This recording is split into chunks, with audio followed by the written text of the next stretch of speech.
여러분에게 먼저 말씀을 전하기 전에 여러분께 질문을 하나 던져보겠습니다. 이 질문을 한번 보시겠어요? 당신이 당신의 재산을 지키는 걸까요? 아니면 당신의 재산이 여러분을 지키고 계신 것 같으세요? 어떤 것 같으세요? 제가 지난주에 어떤 책을 좀 보다가 율법에 관한 책을 좀 읽다가 그 다음 이런 질문을 받습니다. 여러분, 유대인들이 안식일을 지키는 것일까요? 아니면 안식일이 유대인들을 지켜주는 걸까요?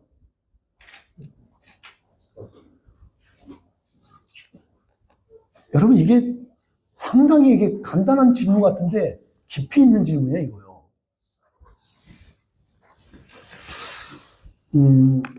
하나님께서 우리 인간에게 율법을 주셨거든요. 그 중에 율법 안에 안식일도 주셨어요. 하나님이 주신 건 줄 믿습니다. 그렇다면 왜 주셨을까요? 율법을 왜 주셨을까요? 법을 만들어 갖고 우리를 통제하고 귀찮게 하고 괴롭히기 위해서 그렇게 하실까요? 이 법을 만들어 갖고? 아니요. 결코 하나님은 그러지 않으셨을 거예요. 왜요? 하나님은 사랑의 하나님이시거든요. 사랑의 하나님이시니까. 그러지 않으실 거라는 거예요. 그러니까 주셨을 때는 주신 목적이 분명히 있을 거예요. 이유가 있을 거라는 말이에요. 우리에게 필요한 것이고 유익하기 때문에 주신 거예요. 자, 여러분에게 좀 더 진지한 질문을 던져보겠습니다. 여러분은 여러분의 힘으로 살고 계세요? 아니면 믿음이 여러분을 살게 하는 것 같습니다. 살고 계세요? 여러분 다 우리가 어떻게 살고 있는 것 같죠? 여러분 그렇지 않아요. 이거에 대해서 아주 명확하게 클리어하게 얘기하시는 아주 고백과 선포가 있습니다. 우리가 잘 알고 있는 하박국. 여러분 호박국이 아니라 하박국이요. 하박국 선지자가 너무 명쾌하게 말한 말씀이 하나 있어요. 하박국 2장 4절에서 말하고 있죠. 오직 의인은 믿음으로 말미암아 사는 거라 그래요. 여러분 의인은 믿음으로 사는 거예요. 그러니까 믿음이 우리를 살게 하는 거예요. 믿음이 없으면 우리는 못 살아요. 아멘? 여러분과 저는 오늘도요, 그런 고백이 있기 바랍니다. 말씀 안에서 그런 간증이 같이 있어지기를 소원합니다. 오늘 우리가 보는 마태복음 5장부터 7장까지는 예수님께서 산에서 설교하셨다 그래서 산상수훈이라고 그래요. The Sermon on the Mountain. 산에서 설교하신 거예요. 여러분 구약의 베이직한 설교의 말씀은 어디서 기원되는지 아세요? 구약에서 가장 기본되는 아주 유명하신 분이 있죠. 120살까지 사셨던 80세에 부름받아서 모세요. 모세 오경. 특별히 봐서 레위기 말씀을 봐서 그러는데 모세가 시내산에서 받은 말씀이 구약 말씀의 베이직이에요. 거기서 다 기원한 거라고요. 모세 율법이 거기서 나온 거라고요. 그게 신약에 와서 가장 베이스 말씀은 예수님이 말씀하신 거예요. 사도 바울이 아무리 탁월해도요, 예수님의 가르침과 말씀과 그의 헌신, 십자가, 그거를 결국 사도 바울이 전하는 거라고요. 그러면 예수님의 가장 핵심적인 내용은 어디에 있어요? 여기서 말하는 거예요. 5장부터 7장 산상수훈에 나오는 말씀이 핵심이에요. 이 말씀이 기원에서 나오는 거라고요. 그러니까 여러분이 산상수훈에 이것만 핵심을 가지시면 신약 성경 전체를 꿰뚫어 볼 수 있는 거예요. 그러니까 중요한 거라고요. 마태, 마가, 누가, 요한 이 모든 말씀도 이 말씀의 가르침에서 기원한 거예요. 그 포인트를 잘 아시면 돼요. 저는 여러분에게 다 설명할 시간 없으니까 여러분의 핵심 포인트를 알려줄 거예요. 여러분, 마태복음 5장부터 7장까지 핵심 단어는 이거예요.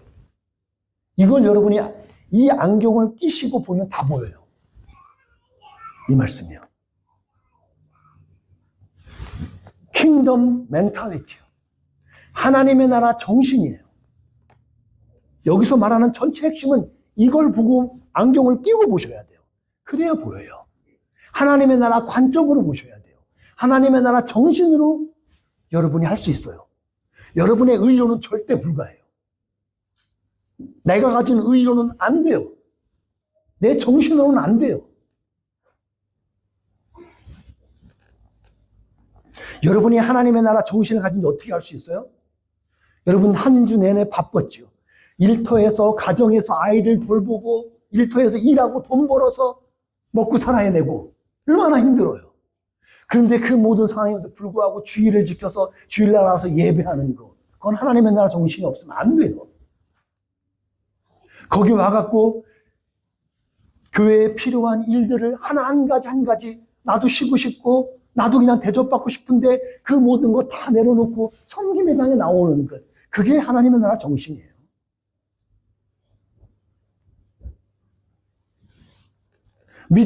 교회에 오면 믿음이 연약한 사람이 있어요. 뺀질뺀질 자기는 안 하려고 그러고 도망 다니려고 그러고 있는데 자기가 그 모든 해야 될 일을 다 맡아서 내가 대신 해주고 있는 거. 여러분, 그게 하나님의 나라 정신이에요. 그게 없으면 안 되는 거예요. 이 사회에서 내가 돈 번 거 가지고 내가 돈 다 쓰면 되지요. 근데 그 돈 아껴서 다른 사람의 어려운 사람에게 도와주는 거. 여러분, 그게 하나님의 나라 정신이라고요. 예수님이 그거 우리에게 말씀하고 계신 거예요.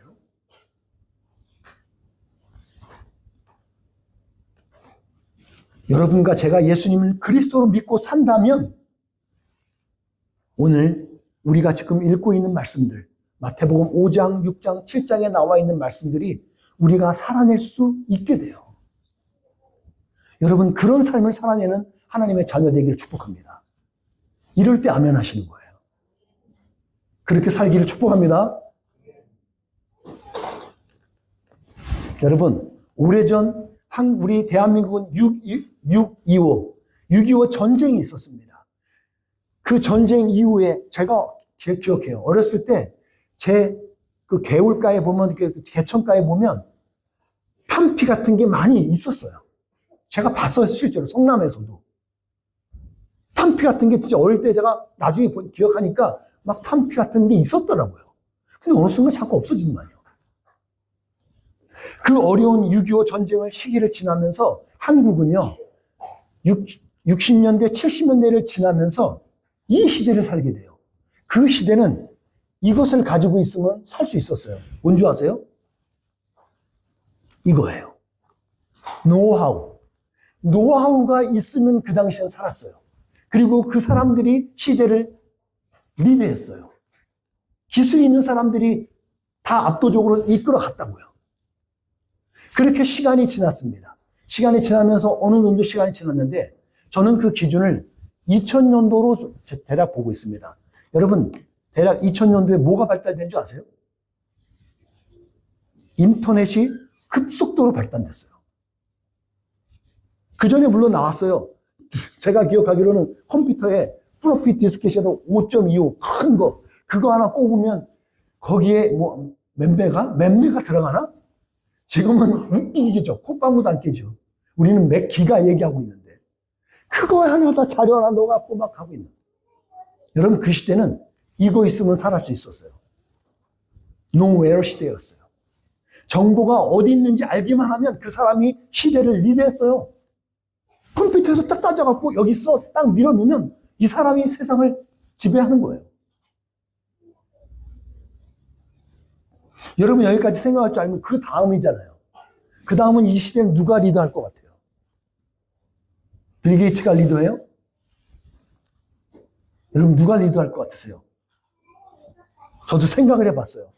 그러면 앞으로는 누가 이거를 지배하게 되는 거고 누가 이끌어갈까? 제가 생각을 해봤어요. 기특하죠? 여러분, 누굴 것 같아요? 나중에 제가 생각을 해내고 분명히 어떻게 사느냐가 중요할 거야 라는 제가 생각을 했어요. 그리고 막 자료를 찾아봤는데 지금 시대가 여러분에게 참고로 말할게요. 여러분 지금 인터넷이 지금 발달돼서 여러분 구글하면 다 찾을 수 있죠. 유튜브에 뒤지면 웬만한 거 다 나오는 거 아시죠?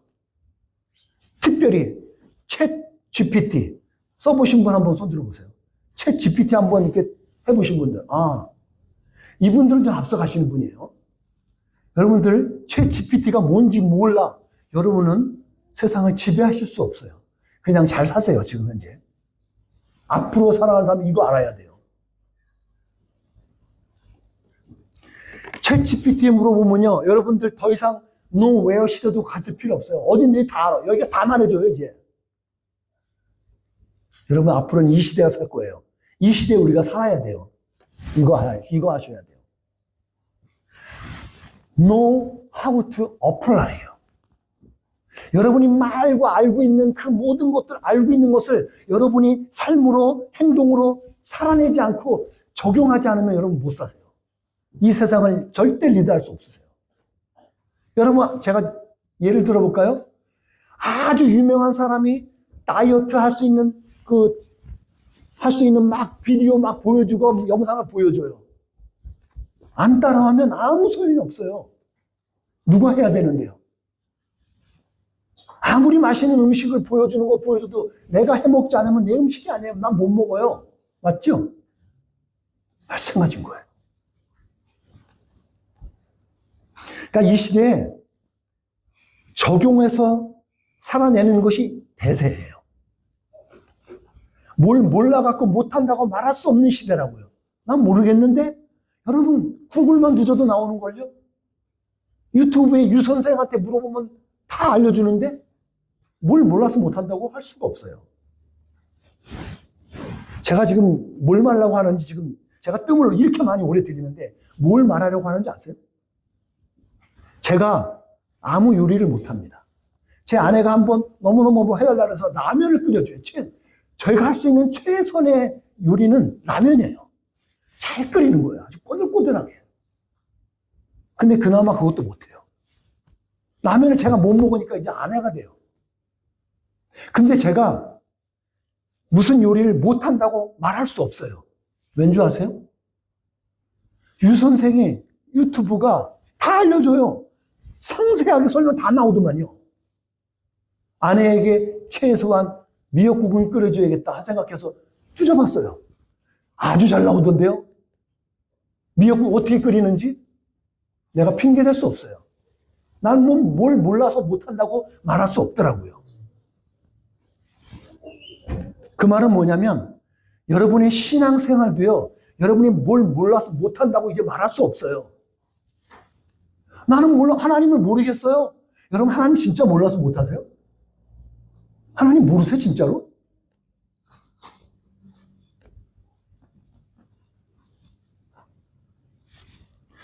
(1세기) 당시에 first century죠. 그 당시에는 예수님을 몰라갖고 믿기 어렵다고 말할 수 있어요. 왜?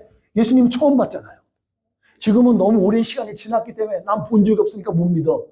그건 그렇다 치는데 그 당시에는 봤잖아요. 근데 못 믿었어요.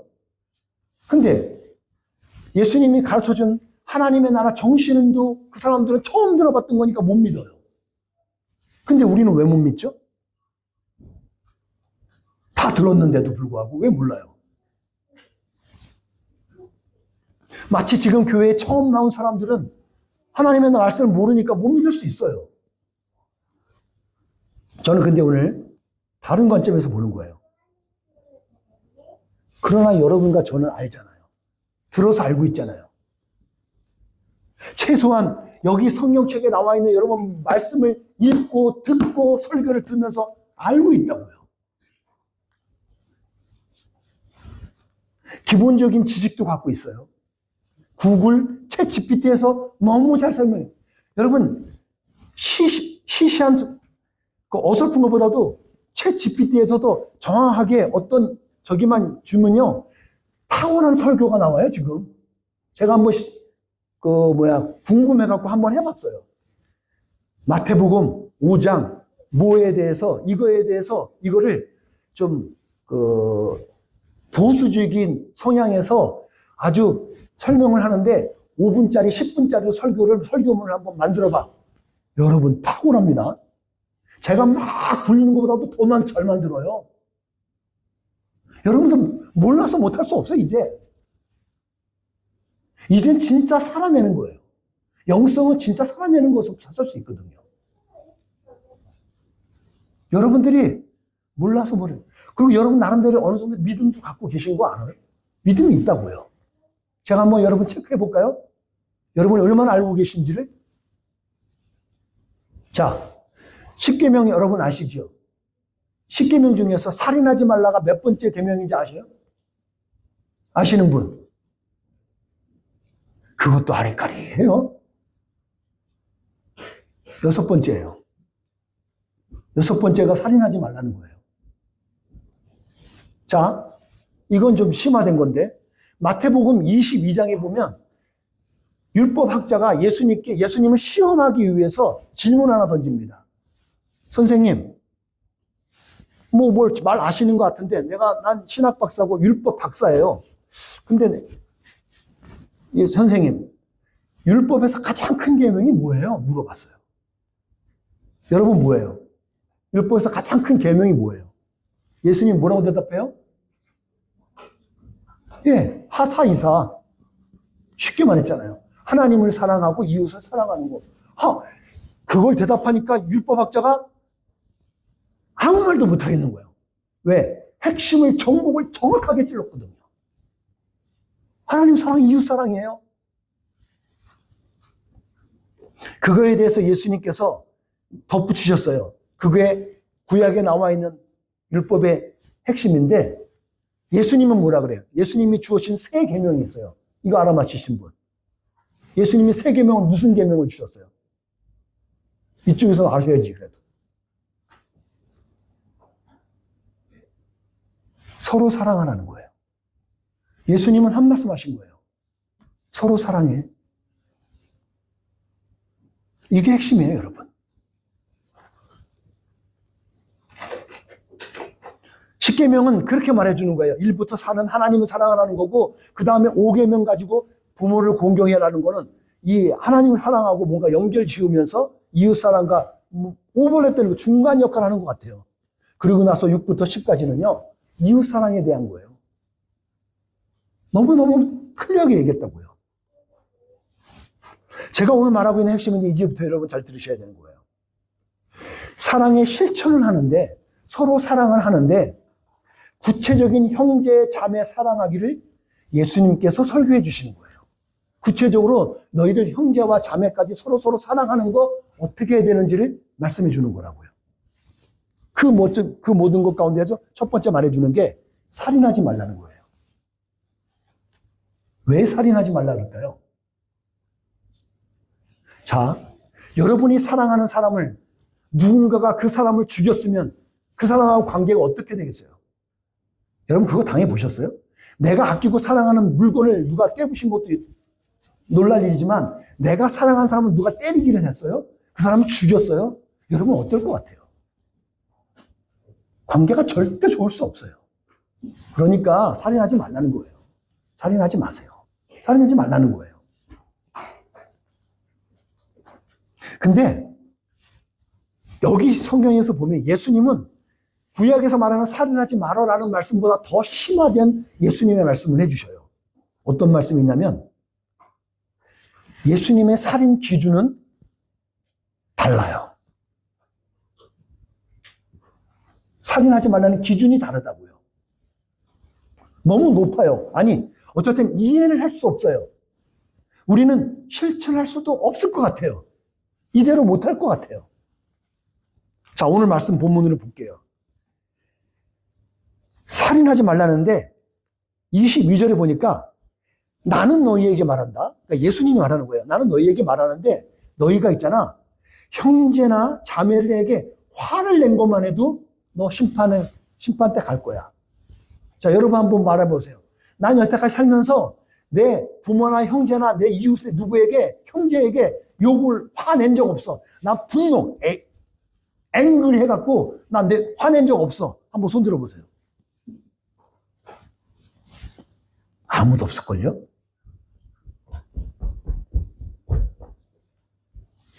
아무도 없을 거예요. 그리고 그들에게, 그 형제나 자매에게 나쁜 말을 한 번도 안 했어요? 나쁜 말 한 번도 한 적 없어요? F워드나 X워드 한 적 없으세요? 몇 번 했냐고 물어보면 더 말할 거예요. 그건 더 자신 있을 거야, 아마. 결정적으로 또 하나는 그 형제나 자매를 저주한 적 없으세요? 근데 예수님은 이렇게 하는 사람 있잖아요? 이렇게 한 사람은 심판을 받을 거라는 거예요. 근데 그 심판의 구체적인 내용이 뭐냐면, 심판의 내용이 뭐예요? You are in danger. You are in danger of the fires of hell. 지옥 불에 그 앞에 들어가야 할 수 있는 지금 앞에 있다는 거예요. You are in danger라는 거예요. 여러분이 말이죠. 단순히 말이었어요, 그냥. 말 갖고 한 건 뭘 그래? 그랬는데 뭐. 말로만 한 폭력도 살인으로 예수님께서는 인정하신다는 거예요, 이걸. 이게 심각한 거예요, 그래서. 심지어 지옥에 들어갈 위험에 처해 있다고 얘기하는 거예요. 잘 이해하셔야 되는 거예요. 위험에 처해 있다는 얘기는 뭐예요? 전쟁의 상황에 있어요. 전쟁의 상황에 딱 왔는데 통신을 누가 주는 거죠. You are in danger. You are in danger. 그건 무슨 말이에요? 너가 지금 위험에 처했어. 그럼 위험에 처했으면 그 사람 어떻게 해야 돼요? 거기서 나와야죠. 위험에 처해 있다고 말을 했는데 거기서 가만히 머물러 있으면 그 사람은 죽는 거예요. 맞죠? 벗어나야 돼요. 예수님께서는 지옥에 간다고 묘사를 하는 거예요, 지금. 너가 지금 위험에 처해 있는데 지옥 갈 위험에 처해 있어. 근데 감사한 건 뭐냐면 아직 위험에서 벗어날 기회가 아직은 있다는 얘기예요. 그래서 소망이 있어요. 어떻게 해요? 어떻게 해야 될까요? 어떻게 벗어날 수 있어요? 그것을 알려주는 게 오늘 성경 본문이라고요. 그 방법을 알려준다고요. 자, 여러분에게 묻습니다. 여러분이 생각하는 지옥은 어떤 게 지옥이세요? 지옥. 여러분 지옥 가고 싶으세요? 가본 적 없잖아요, 여러분. 지옥 갔다 오신 분. 아니, 가본 적도 없고 내가 두려울 게 없는데 왜 내가 지옥을 싫어하지? 여러분, 지옥은요, 장소 개념만 보면 너무 막연해요. 아니, 여태까지 수많은 사람이 살았는데, 수많은 사람들, 앞으로 사는 사람들이 지옥 가면 그 공간은 얼마나 커야 돼? 이런 개념으로 생각하면, 이거 지옥이 있는 거야, 없는 거야? 그렇다고 지옥 까짓 거 없다고 생각하고, 근데 나중에 죽었는데 진짜 지옥이 있으면, 그때는 어떻게 해? 약간 찝찝하고. 여러분, 지옥 개념을 어디 보면 너무 뜨겁대요. 근데 여러분 뜨거운 거 얼마나 경험해 보셨어요? 불에 화상을 입어서 김지선 씨 같이 이렇게 확 입었던 사람은 알 거예요, 아마. 경험해 봤으니까. 근데 여러분이나 저나 그런 적은 없잖아요. 너무 뜨거운 거 뭐, 용암에 들어가갖고 나와 계신 분 있으세요? 잘 모르거든요, 우리. 얼마나 차가운데요. 되게 차가울 거래요. 얼음장 같이? 근데 저 가서 얼음장 같이 죽을 위기까지 겪어본 적이 없어요. 잘 몰라요, 솔직히. 근데 여러분, 저는 지옥에 대한 개념을 저는 이 개념으로 보니까 좀 몸이 와닿아요. 관계적인 접근이요. 관계. 좀 적절히 와닿아요.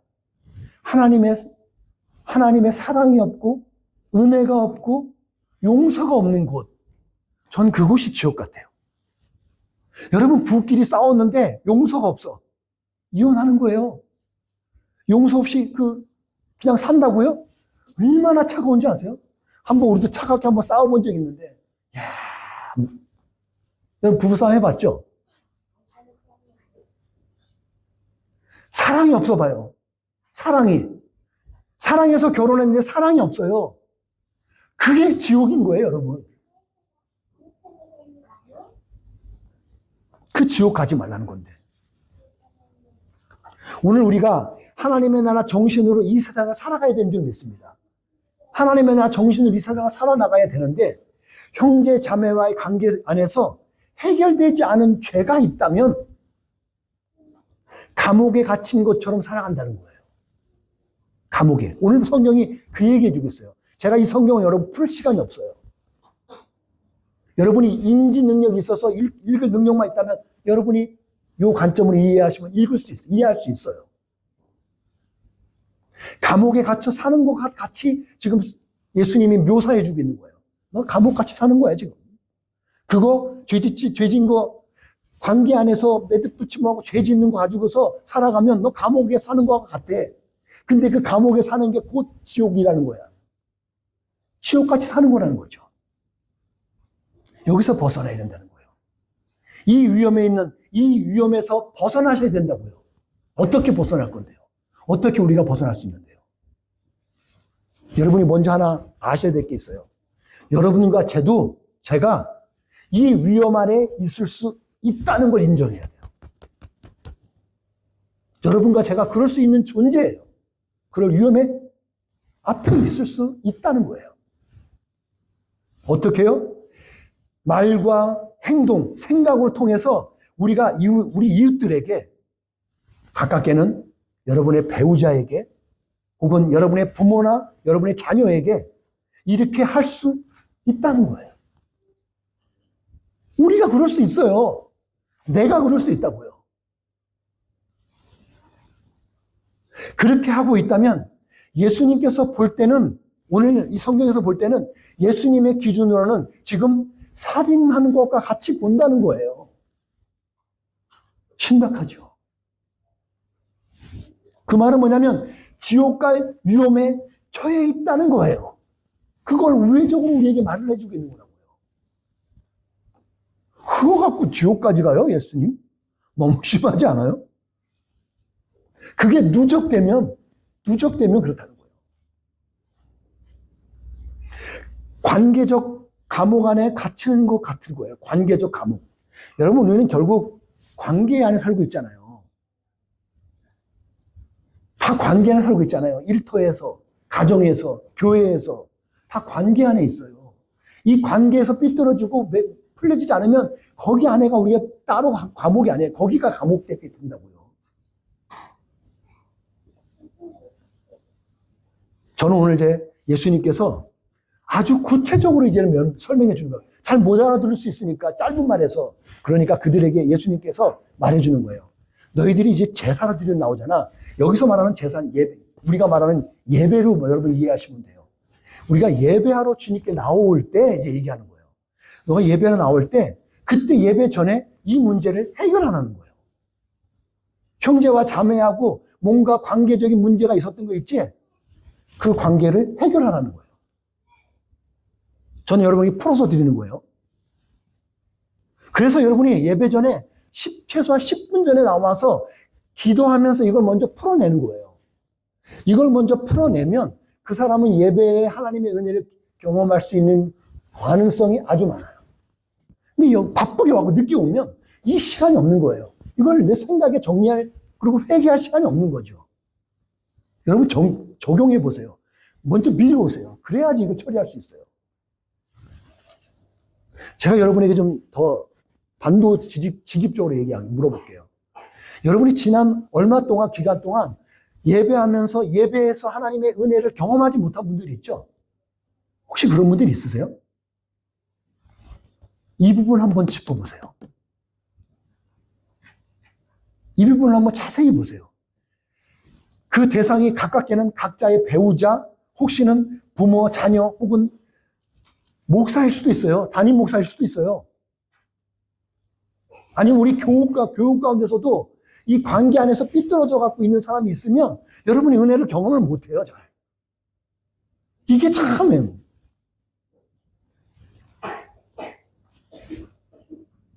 전 이제 구체적으로 여러분에게 주님 앞에 예배다로 여러분이 설 때 있잖아요. 이건 우리가 그거죠. 앞에서 얘기할 때. 아니, 목사님, 아니, 내가 그 사람하고 잘 지내고 싶고 이걸 해결하고 싶은데, 그 사람이 못되게 나게 계속 구는데, 그럼 내가 어떻게 하라고요? 난 할 수 없잖아요. 지금 그 관점, 예수님이 말하는 거는 그 관점이 아니에요. 그 관점은 지금 누구에게 얘기하는 거냐면, 듣고 있는 그 사람에게 얘기하는 거예요. 주님 앞에 예배하고 설 때, 형제나 자매와의 관계에서 자신의 잘못이 인식이 되는 거예요. 떠오르는 거라고요. 내가 그 형제에게, 그 자매에게 내가 이거 잘못한 거네. 그게 떠오를 때 얘기하는 거야, 지금 이건요. 그게 떠오른 게 있으면 그 형제나 자매에 찾아가서 화해하라는 거예요. 화해하라는 거예요. 그래야 은혜를 경험할 수 있어요. 이거는 성령님께서 우리에게 생각나게 하시니까 가능한 거예요. 여러분의 머리로는 아무리 해도 안 돼요. 여러분의 사고로는 안 돼요. 왜? 본질적으로 우리는 죄성이 있어서 안 돼요. 성령님의 인도하심이 있어야 가능한 거라고요. 제가 모처럼 만에 저는 7년 동안 원전을 공부하던 사람이라 웬만하면 이제 안 하고 싶은데 여러분 이번에는 제가 좀 이 단어를 연구를 해봤습니다. 화해라는 단어를 봤어요. 화해. 화해하다가 reconcile 하는 말이잖아요. 이 원어에 나오는 거는 디알라소마이라는 단어가 있어요.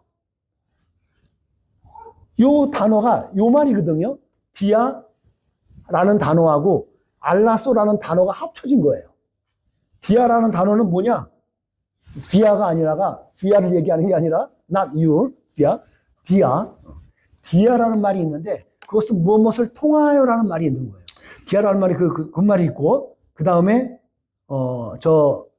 알라소라는 말은요 바뀌다라는 그런 의미를 갖고 있어요.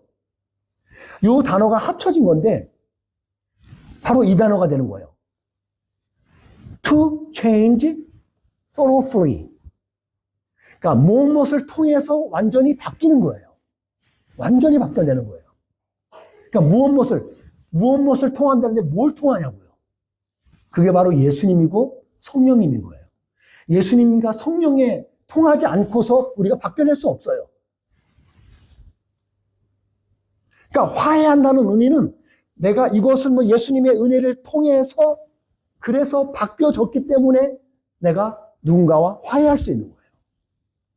화해는 그때 이루어지는 거예요. 그러니까 화해는요, 하나님의 나라 정신을 가진 사람만 가능해요. 하나님의 나라 정신이 있어야 가능해요. 그런 의미에서 여러분이 하나님의 자녀인 줄 믿습니다. 여러분이 하실 수 있어요. 여러분 다른 데서 이걸 하나님의 정신을 가지고 있지 않은 사람은 이거 아무리 기대해도 소용없어요. 안 나와요. 이게 모르니까. 그걸 알고 있는 여러분이 할 수 있는 거예요. 우리가 할 수 있는 거라고요. 우리가 화해의 악수를 할 수 있는 거예요. 그 말은 뭐예요? 내가 잘못한 게 있으면 나에게 잘못한 것을 용서를 구할 수 있어야 된다는 거예요. 예수님 믿고 구원받는 것도 동일한 원리예요. 지은 죄를 회개함으로 용서를 받아야 되는 거예요. 여러분 지은 죄가 있으면 그 용서를 받으셔야 돼요. 제가 언젠가 한번 드라마 속에 드라마 하나를 봤습니다. 근데 그쪽에 다 사족 다 빼고 이 말을 있었습니다. 주인공이 그런 거 있어요. 용서해야 될 일이 있는데 누군가 옆에서 용서해줘 그러는데 그 주인공이 이런 말을 해요. 용서는 잘못한 것을 인정한 사람에게 피해를 입은 사람이 해주는 거잖아. 잘못한 것을 말을 하지 않는데 내가 어떻게 용서해줘? 맞죠? 잘못했다고 말을 안 하는데 내가 용서를 왜 해줘요? 할 수 없죠. 할 의미도 없고. 여러분은 화해를 할 때는요, 용서를 구하는 것이 먼저예요. 자신의 잘못을 인정하고 시인하는 거죠. 그래야 용서가 이루어지는 거예요. 오늘 예수님께서 그 얘기하고 계신 거예요. 너희들 살인하지 말고 그 잘못한 거 있잖아. 가서 먼저 화해를 하고 용서를 빌고 화해를 하고 그러고 와서 예배해. 그게 받아진다는 거예요. 이 말씀 여러분 같이 한번 읽어볼 텐데 또박또박 여러분 의미를 생각하셔서 읽어보셔야 돼요. 여러분, 이것이 안 되면서 우리가 누구를 사랑할 수 있을까? 여러분, 저는 불가하다고 생각해요. 같이 읽겠습니다. 시작. 어떤 사람이 나는 하나님을 사랑해요 라고 말하면서 그의 형제를 미워하면 그는 거짓말쟁이입니다. 이는 눈에 보이는 자에게도 사랑하지 못하면서 보이지 않는 하나님을 사랑할 수 없기 때문입니다. 사도 요한이 이 말씀을 남겼어요. 사도 요한은 최고 마지막까지 남은 예수님의 제자거든요. 모든 것을 다 봤어요. 경험해 봤던 사람이었어요. 하나님 사랑한다고? 눈에 보이는 형제 자매를 사랑하지 못하면서 어떻게 눈에 보이지 않는 하나님을 사랑할 수 있어? 그거 거짓말이라는 거예요. 여러분, 말로 행하는 폭력으로 살인하는 것을 멈추시기를 바랍니다. 주님의 이름으로 권합니다. 하나님이 주신 복된 입술을 가지고서 사람을 격려해 주시고 칭찬해 주시고 사람을 살리는 말을 여러분 한 주간 나누시는 은혜가 있길 바랍니다. 한마디가 사람을 살려요. 한 주간 동안 용서와 화해의 은혜 속에서 하나님의 나라를 살아가시는 은혜가 있기를 주님의 이름으로 축복합니다.